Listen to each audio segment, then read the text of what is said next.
the fire drill exercise. So now I'm going to invite you to try an exercise that'll help you experience some of the self-leadership we've been talking about. So to start, think of a person in your life, it could be in the past or the present, who really triggers you. Maybe they make you angry or sad, or maybe there's somebody you closed your heart to at some point.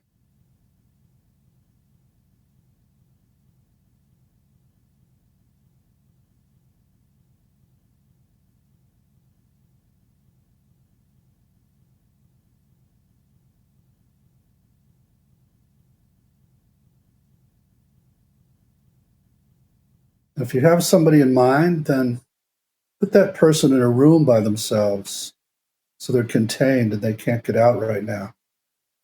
And look at them through some kind of window.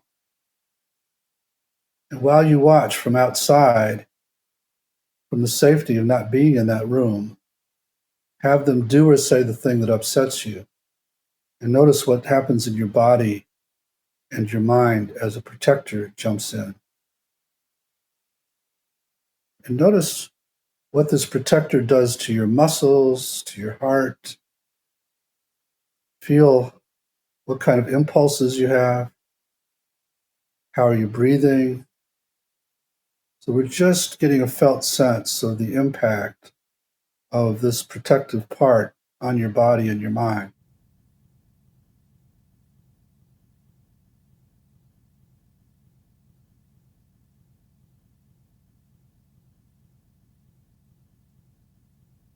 And take another look at the person in the room from this place.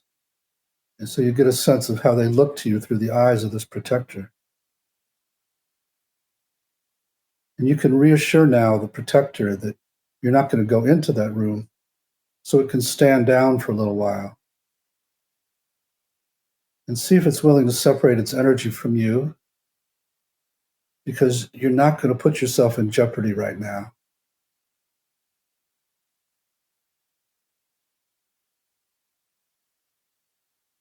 And if it's willing, you'll notice a palpable shift in your body and your mind as that happens.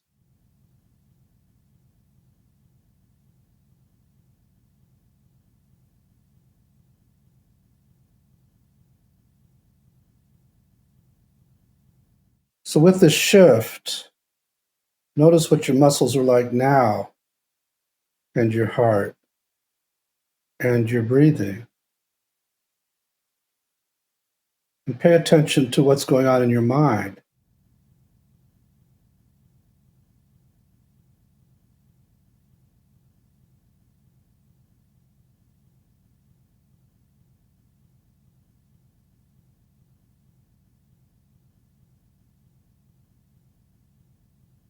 And then take another look at the person in the room and see if they look any different.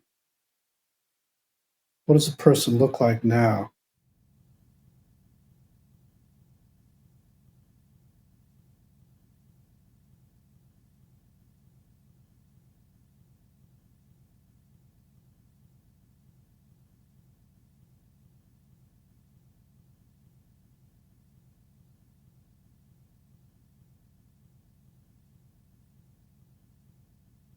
And then focus again on the protector who jumps up when you see that person.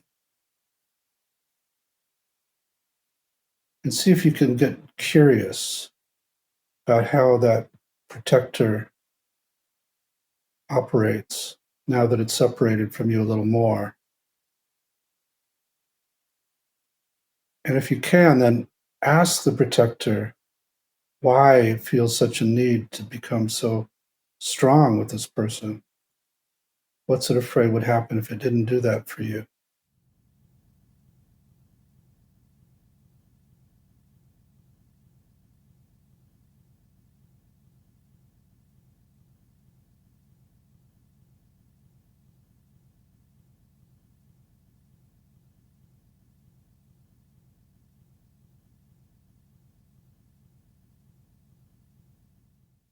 But answer that question, it's likely that it told you about vulnerable parts it protects.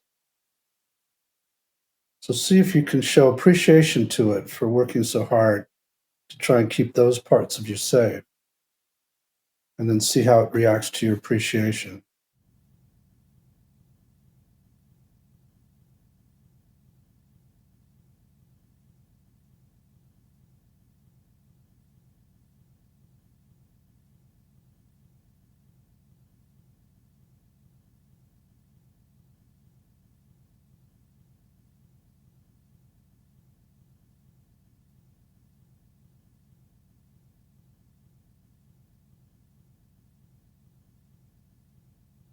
And ask it if you could heal those parts so they weren't so vulnerable to the person, would it have to be so involved in protecting them?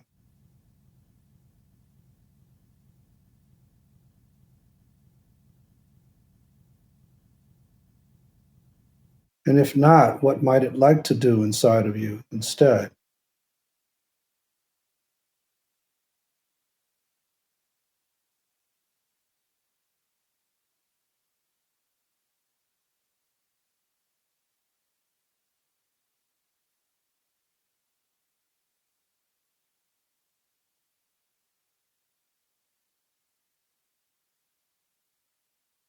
We're not going to go into the room so you're safe from this person in this exercise. But I do want you to get a sense of what it would be like if you had gone into it. But if you enter the room feeling more self led, what might that look like?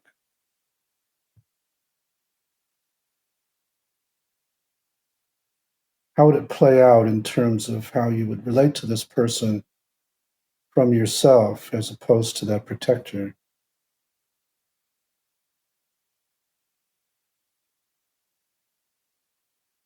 If that's hard to imagine, it might be because your protector still doesn't trust it's safe to let you do that. But if you do have a sense of how different the experience would be, convey that to the protector and ask what it would take for the protector to trust you to lead with triggering people like that one. And if it's still afraid to trust you, ask for more information about why.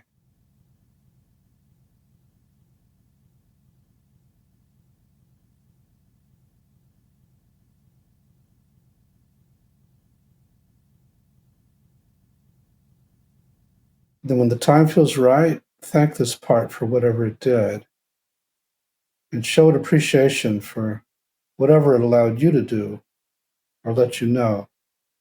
And then shift your focus back out here and take some deep breaths if that helps.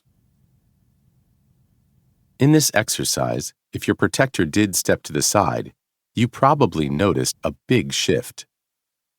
In your conversation with the protector, you probably did learn something about the parts it protects and how vulnerable they are. And because those vulnerable parts weren't healed by that exercise, it's likely that it's not going to trust you until they are healed. But it's still interesting to learn about why it doesn't trust you to handle people like that. You may also have noticed when the protector stepped out that your body felt different and the person in the room looked different. Maybe they didn't look quite as menacing. Maybe you could see some of the pain that drove them to do whatever harmful things they've done. Sad person meditation. So here's a similar exercise to the last one that I'd like you to try. But instead of a triggering person, I want you to think of a person who you've been with when they were really upset, sad, hurt, and maybe even crying. And take a second to think of this person, and as before, put them in the contained room and watch them through the window as they demonstrate how hurt or sad they are.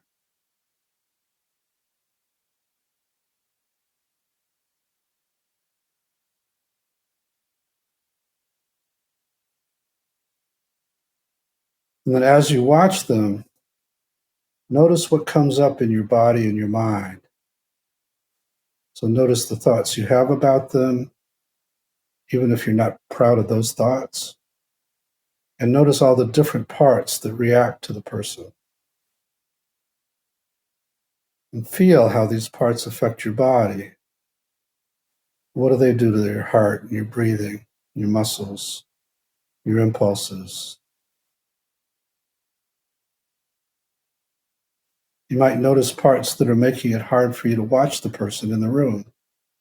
Maybe they feel powerless and want to withdraw or run away.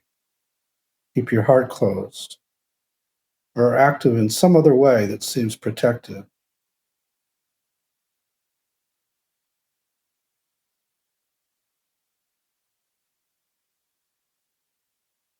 And then pick one of those parts and we'll get to know it a little better.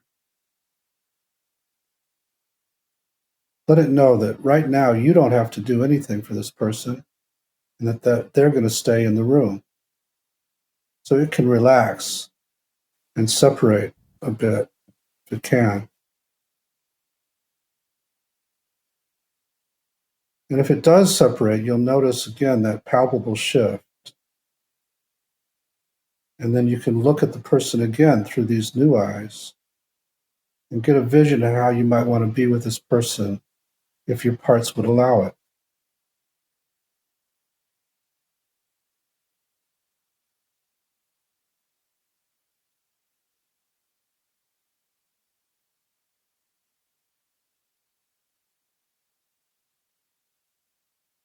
And then just as before, shift your focus back to the protector and ask it what it's afraid would happen if it didn't do this to you inside. Why doesn't it trust you to stay with the person?